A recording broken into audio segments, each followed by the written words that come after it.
Sa Mandaue City, party sa highway sa barangay Tipolo gibahaan kaghapon tungod sa uwan.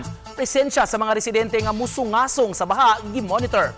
Samtang pipila ka dapit sa dakbayan sa Subo, nakasinati usab og pagbaha tungod sa pagbundak sa uwan. Subay usab sa nisinating low pressure area. Ani ang report.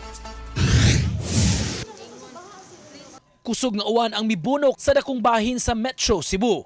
Lakip sa naapektuhan ang Mandaue City.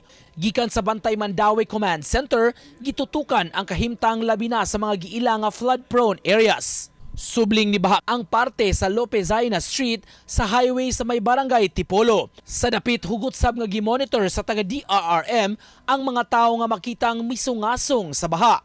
Matod ni Felix Suico, Operations Chief, sa miaging adlaw gipamadlong ang mga tawo nga mag-standby sa baha. Gawa sa hugaw nga tubig, dunapay katuyuan ang uban kanila. Babag sa mga sakyanan nga gagmay, ilan ang tuyuon para mo muhunong. Ini kahunong, mapalyar ang makina, ilan ang iduot. Tabang sila duot, mga sa sila kuan para ila sa nga kahago. Among kuyawan kay ang naaidag ko nga mga sakyanan nga dili nila madag para kusog ra ba na. Daan ang na-rehabilitate ang drainage sa dapit apan bahaan gihapon ang lugar.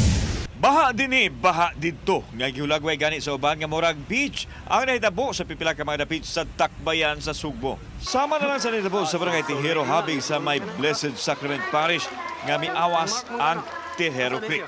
Bisan og ang uwan ang nakaingon sa pagsaka sa tubig apan mas gisamutan kini sa yuta ug basura nga nakaalis sa agianan sa sapa. Sa grabeng baha daw, nasusama sa usa ka dakong sapa ang baha nga gilangoy-langoyan usab sa mga bata.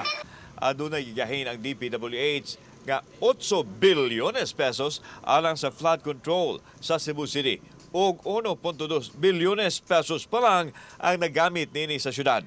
Dakong hagit nga giatubang sa LGU ug DPWH ang mga edipisyo nga nagpatong mismo sa kilid sa sapa nga kinahanglang bayran sa kamhanan aron mahawanan. Kauban si Rod Prado, ako si Alan Domingo. Nico Sereno, GMA Regional TV Live.